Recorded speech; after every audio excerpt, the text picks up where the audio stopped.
Fala galerinha do xadrez, tudo beleza? Grand Slam do Freestyle tá rolando. A gente viu a partida do Magnus Carlsen e agora a gente vai ver aqui a partida do Firuza contra o Vincent Keymer.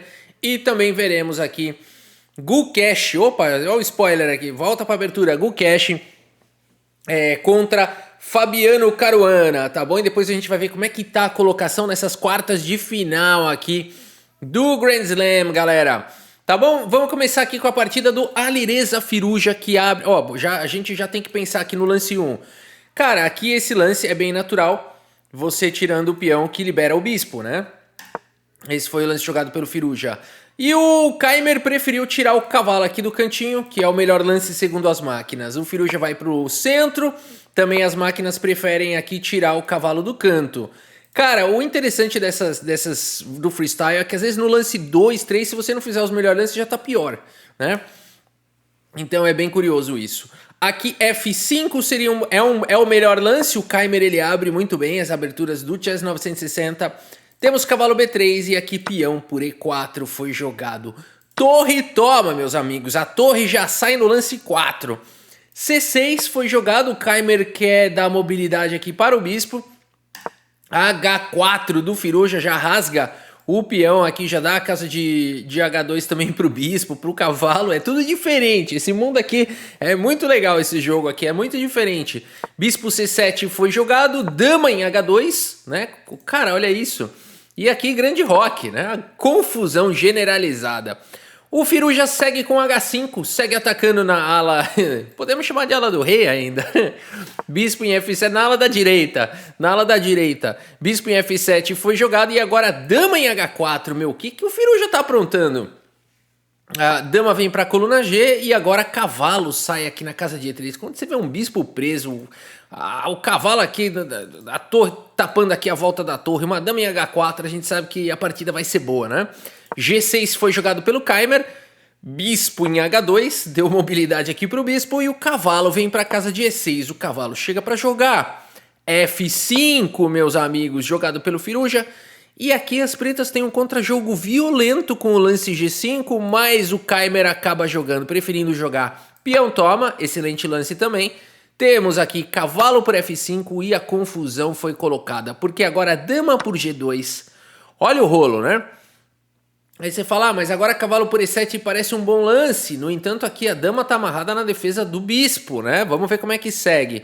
Cavalo por E7 jogado pelo Firuza de qualquer maneira. Super lance, né? Porque, cara, os bispos estão se encarando, dá tempo de salvar, né? Por exemplo, se torre por cavalo, não dama por E7, que levaria aqui qualquer peça por H2, mas sim bispo por C7 primeiro, né? E aqui poderia seguir das mais diversas maneiras. Rei por C7, aqui tem confusão lascada, né?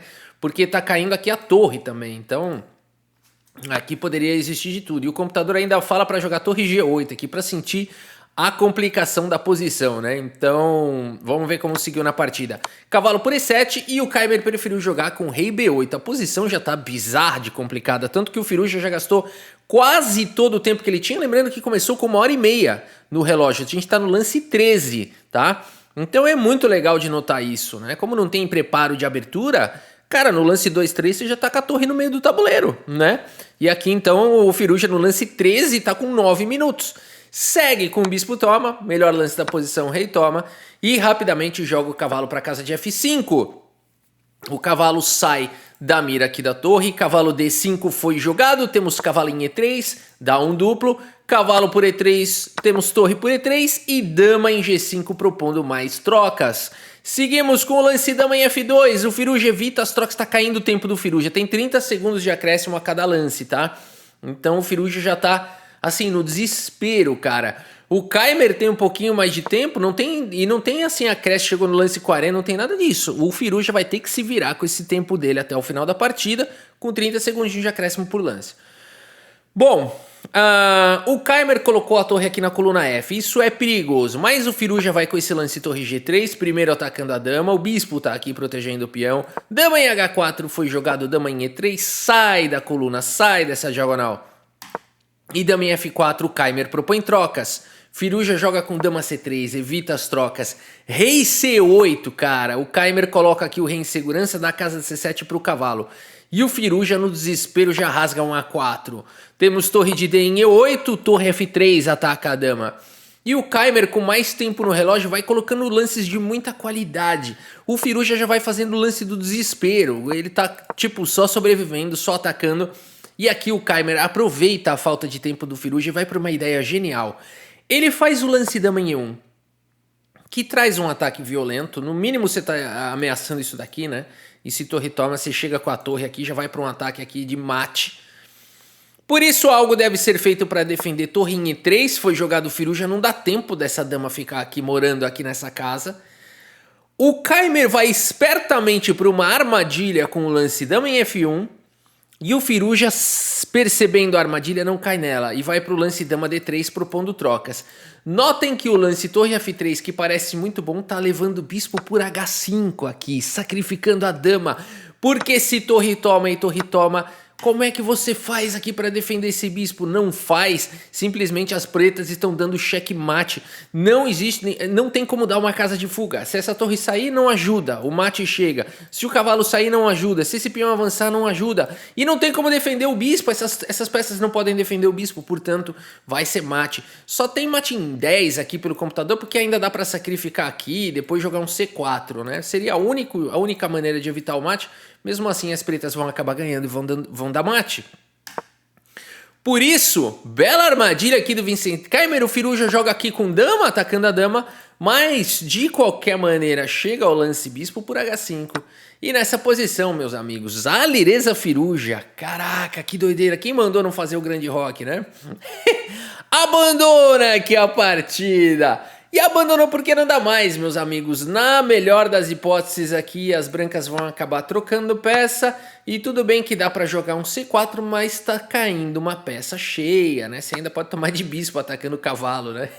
Aí se o cavalo tenta fugir, tem checkmate chegando e chegando com velocidade. Portanto, aqui a posição realmente é de arremate. Que partida interessante, né? Vincent Keimer aproveitou o que ficou melhor no tempo. Vamos ver o relatório pra gente ver o gráfico? Cara, o Keimer abriu melhor, jogou mais rápido, né? E no final tirou proveito do tempo caindo do Firuja para alargar a sua vantagem. 92% de precisão no Chess 960 é uma precisão altíssima, galera, altíssima. É muito maior do que no xadrez tradicional, né? A precisão é mais difícil no Chess 960 porque não tem abertura. Não tem 15 lances lá garantido que são os melhores, né? Galera, partidaça aqui do Vincent Keimer, que venceu, portanto, o Firuja. E vamos ver agora também aqui a partida entre Gukesh, o nosso campeão do mundo de xadrez tradicional, contra Fabiano Caruana, tá bom? E aqui também a gente tem a mesma posição, correto? Corretíssimo. Aqui todos jogam na mesma posição, tá? Aqui quartas de final. Vamos lá, F4 foi jogado aqui pelo Gukesh, a mesma abertura, cavalo B6, cavalo B3, bem jogado, F5, a abertura tá bem jogada pelos dois aqui. E4, o Gukesh ataca ao centro, temos peão toma, torre toma, a mesma abertura lá Aqui já tá outra posição, mas a ideia é do E4 com torre por E4. E aqui bispo D5 foi jogado pelo Caruana atacando a torre volta, claro, e dama já vem pra G8, já tirou a dama aqui do canto e botou uma certa pressão aqui nas casas claras. Bispo em F2 foi jogado pelo Gukesh. O Caruana traz o cavalo para o jogo, já com alguma ameaça. F5, meus amigos, o único lance da posição. Não tente defender com G3, né? Acho que eu ganhei uma partida assim esses dias no Chess 960. Ganhei, né? E o cara pendurou a dama. Não sei se é no próximo vídeo, que eu já joguei, mas ainda não postou, ou se eu já postei o vídeo, mas rolou isso aí. O cara foi defender o peão, pendurou a dama, porque a dama começou em H1 e costuma... Só que eu tava de brancas, foi o contrário. E costuma não tá lá, né? Bom, F5 foi jogado, cavalo atacado escapa. E aqui cavalo vem para E3, ataca o bispo, defende o peão.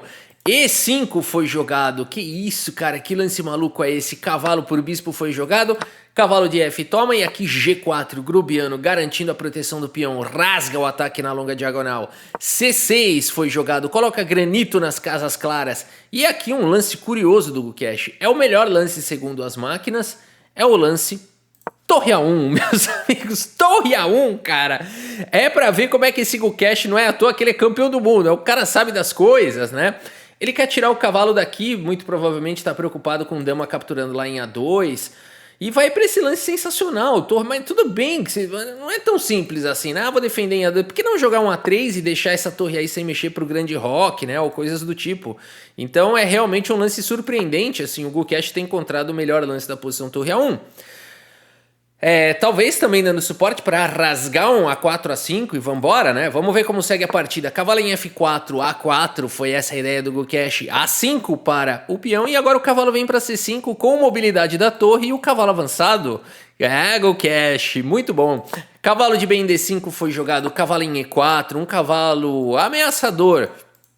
A partida segue com o lance dama em F8. Vejam que essa dama é a mineirinha. Essa dama mineirinha, ela vai de passinho em passinho ali, né? Só quietinha ali, só dominando as coisas. Aqui protegeu a casa de D6. G5 foi jogado e agora bispo vem para a casa de B6 confrontar esse cara aqui. Temos trocas, bispo toma, cavalo toma e aqui F6 disparando o peão passado. Um lance arriscado aqui do Gukesh, né? Porque a defesa do peão ela é capenga.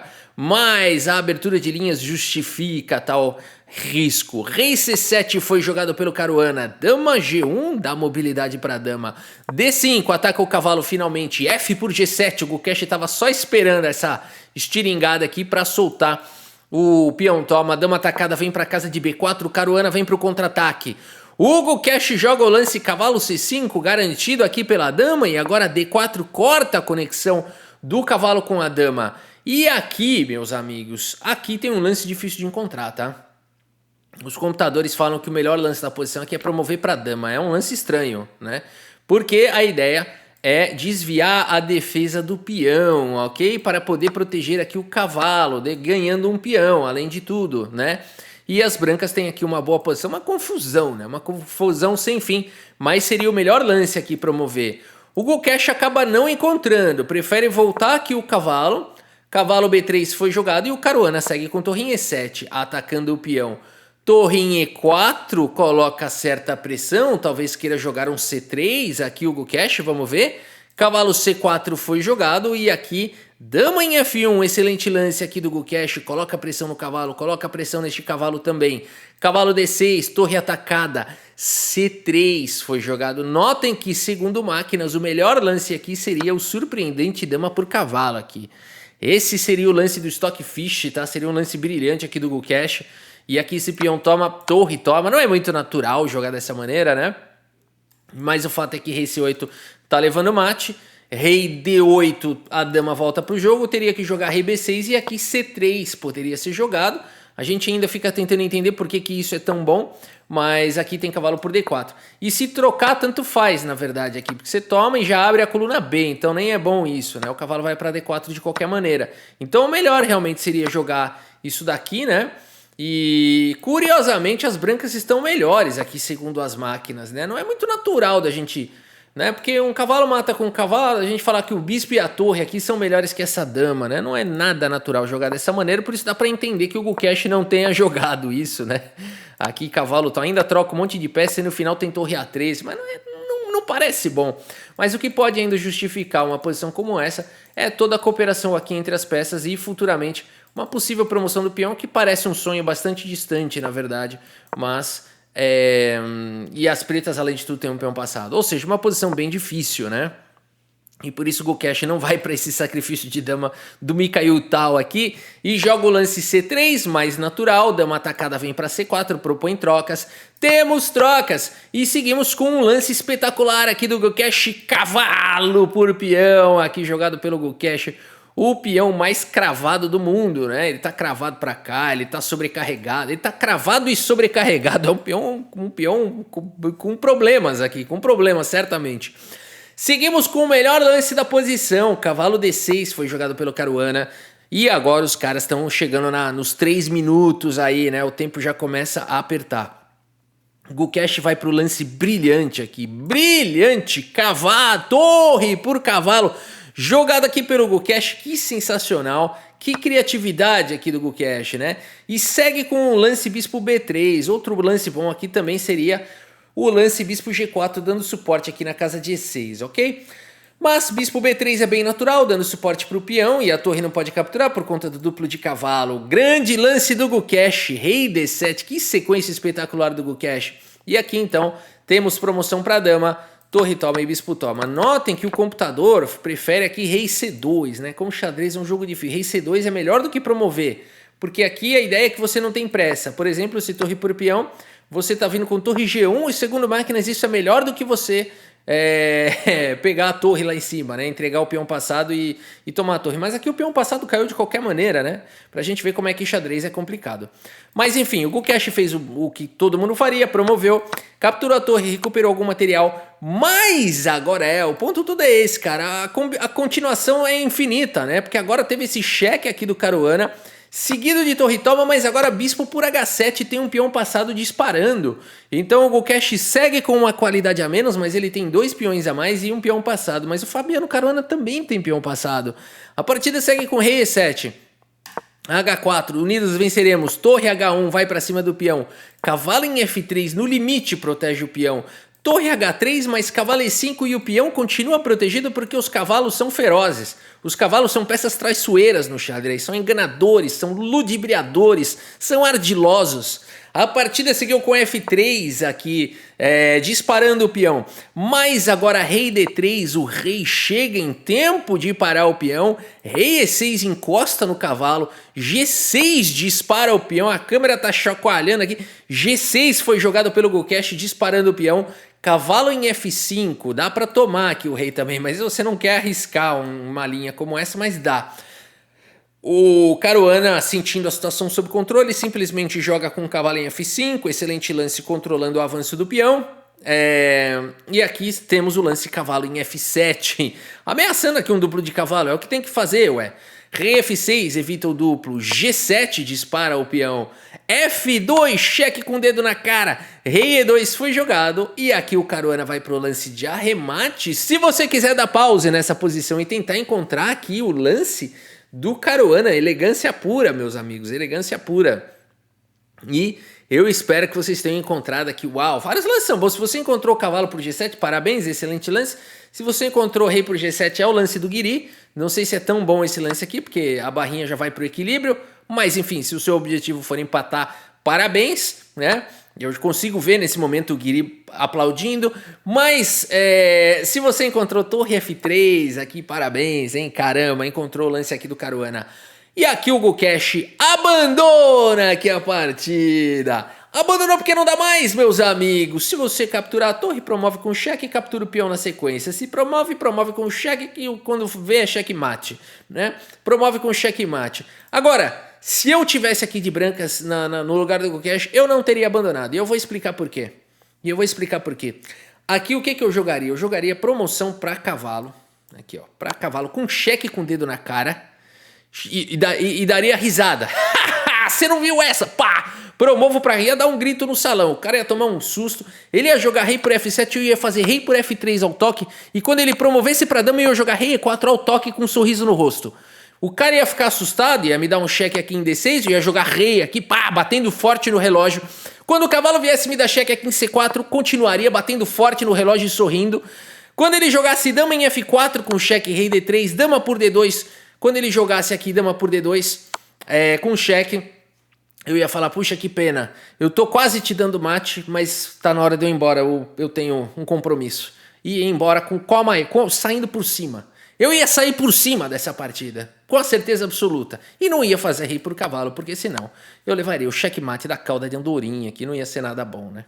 Meus amigos, bela partida aqui do Fabiano Caruana contra o Gukesh. Vamos dar uma olhada na precisão aqui. 88%, é uma boa precisão para o Chess 960. O Gukesh fez 80 com lance brilhante, mas não foi suficiente aqui. Foi muito legal esse lance aqui do Gukesh, né? Foi realmente espetacular, mas não deu. Muito bem, meus amigos, a gente segue acompanhando. Só mostrar aqui para finalizar a colocação aqui da galera, né? A colocação aqui da galera. Bom, mostrar aqui também o Discord, hein? Tá rolando aqui altos papos aqui no nosso Discord, altos puzzles, tá bom? O link para você participar tá aí na descrição do vídeo. Faça parte aí da nossa comunidade, você também, tá bom? Várias discussões aqui, a galera mandando imortal, umas partidas, tá bom? Então faça parte aí você também. E mostrando aqui agora a classificação aqui do torneio, temos o seguinte, meus amigos. O Kaimer venceu, portanto, o Firuja. O Kalsin venceu o Abdul Satorov. O Nakamura e o Sindarov empataram. Uau, bela partida, Sindarov, porque o Nakamura é um dos favoritos aqui, né? E o Caruana venceu o Gukesh. Lembrando que a gente ainda tem mais uma partida, é uma por dia, né? Olhando aqui a programação, ó. Então, amanhã é o dia 2, né? Que vai definir quem passa. E depois teremos as semifinais, mais 2 dias, e depois as finais, mais 2 dias, e depois a turma reparte aqui, divide a premiação aqui do Magnus Carlsen. 200 mil é do Carlsen, né? Ele dá o primeiro prêmio e pega o primeiro prêmio, e aí a galera luta aí pelas demais premiações. Tá bom, meus amigos, a gente segue acompanhando Grand Slam Chess Freestyle 960 2025. Espero que vocês tenham gostado aqui das partidas e do vídeo. Muito obrigado pela sua audiência, um grande abraço para todos vocês e até a próxima. Valeu!